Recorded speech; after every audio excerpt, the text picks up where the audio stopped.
റോഡിലെ കുഴിയിൽ വീണാൽ നമ്മൾ അവിടെ തന്നെ കിടക്കാറില്ല, വീണ്ടും യാത്ര തുടരും. ജീവിതം അതുപോലെയാണ്. വീഴ്ചകൾ നമ്മളെ തകർക്കാനല്ല, മറിച്ച് അടുത്ത തവണ ശ്രദ്ധയോടെയും കരുത്തോടെയും മുന്നോട്ട് പോകാൻ പഠിപ്പിക്കലാണ് എന്നാണ്. അപ്പോൾ പ്രിയപ്പെട്ട പ്രേക്ഷകരെ, സമയം 8:23. നമ്മളിപ്പോൾ ലഹരി വിരുദ്ധ ക്യാമ്പയിൻ്റെ കാര്യം പറഞ്ഞതേ ഉള്ളൂ.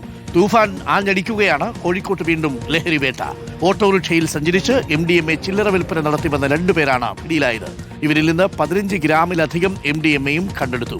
താമരശ്ശേരി പോലീസും ഡാൻസർ സംഘവും ഇന്ന് പുലർച്ചെ നടത്തിയ പരിശോധനയിലാണ് പ്രതികൾ പിടിയിലായത്. ഷഹദ് റഹ്മാനുണ്ട് കൂടുതൽ വിവരങ്ങളുമായി. Shahad, very good morning Shahad. തൂഫാൻ അടിച്ചുകൊണ്ടേയിരിക്കുന്നു. തൂഫാൻ അവസാനിച്ചിട്ടില്ല എന്നുള്ളതാണ് നേരത്തെ കിട്ടിയ വിവരത്തിന്റെ അടിസ്ഥാനത്തിലായിരിക്കുമല്ലോ അല്ലേ റെയ്ഡ്?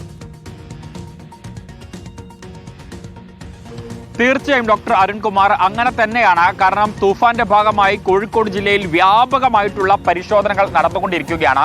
ഓരോ ദിവസവും വലിയ അളവിലുള്ള കേസുകളാണ്, അല്ലെങ്കിൽ വലിയ അളവിലാണ് ലഹരികൾ പിടിച്ചെടുക്കുകയും ചെയ്യുന്നത്. ഇന്ന് പുലർച്ചെ താമരശ്ശേരി അടിവാരത്താണ് 2 പേരെ ഡാൻസാഫും താമരശ്ശേരി പോലീസും ചേർന്ന് പിടികൂടിയിട്ടുള്ളത് എന്നുള്ളതാണ് ഏറ്റവും പ്രധാനപ്പെട്ടിട്ടുള്ള കാര്യം. ഏകദേശം 15 ഗ്രാമിലധികം MDMA ഇവരിൽ നിന്ന് കണ്ടെടുത്തു എന്നുള്ളതാണ്. ഓട്ടോയിൽ സഞ്ചരിച്ച വിവിധ ഇടങ്ങളിൽ ചെന്ന് ആളുകൾക്ക് ഈ MDMA വിൽക്കുന്നതാണ് ഇവരുടെ രീതി എന്നുള്ളതാണ് നമുക്ക് മനസ്സിലാക്കാൻ സാധിക്കുന്നത്. ഇവർക്ക് ഈ ലഹരി കിട്ടുന്നത് ബാംഗ്ലൂരിൽ നിന്നുമാണ് എന്നുള്ളതാണ് ഇവരെ ചോദ്യം ചെയ്തതിൽ നിന്ന് ഇവർ നൽകിയിട്ടുള്ള മൊഴി. അപ്പോൾ ഇവരിൽ ഈ അന്വേഷണം അവസാനിപ്പിക്കില്ല. ഇവർ എവിടെ നിന്നാണ് വാങ്ങിയത് അവരിലേക്കും, മാത്രമല്ല ഇവർ ആർക്കൊക്കെയാണ് ഇത് വിൽപ്പന നടത്തുന്നത് അവരെയും കേന്ദ്രീകരിച്ച് അന്വേഷണം നടത്തും എന്നുള്ളതാണ് നമുക്ക് മനസ്സിലാക്കാൻ സാധിക്കുന്നത്. ഈ കേസിൽ 2 പേരാണ് പിടിയിലായിട്ടുള്ളത്. കോടഞ്ചേരി സ്വദേശികളാണ്. ഒന്ന് സനൂപ് ജാസൻ, അതുപോലെ തന്നെ മറ്റൊന്ന് MP ആൽവിൻ എന്നീ 2 പേരാണ് പിടിയിലായിട്ടുള്ളത്.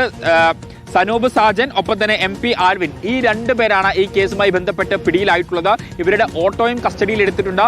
ഒപ്പം തന്നെ ഇവരെ കേന്ദ്രീകരിച്ച് തുടരന്വേഷണം നടക്കും എന്നുള്ളതാണ് നമുക്ക് മനസ്സിലാക്കാൻ സാധിക്കുന്നത്. Okay, thank you. പ്രിയപ്പെട്ട പ്രേക്ഷകരെ, എന്താണെന്ന് ആലോചിച്ച് നോക്കൂ.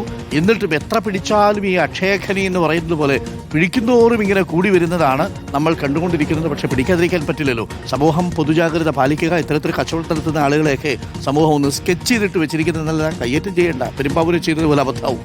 അപ്പോൾ പ്രിയപ്പെട്ടവരെ, സമയം 8:25. ഞാൻ വായിക്കുകയായിരുന്നു, ഈ ലഹരിക്കൊക്കെ പിന്നാലെ പോകുന്നവരൊക്കെ ഈ യാത്രകളൊക്കെ ചെയ്ത് അതിൻ്റെ ലഹരി ആസ്വദിക്കുന്നതല്ലേ കുറച്ചുകൂടി നല്ലത്.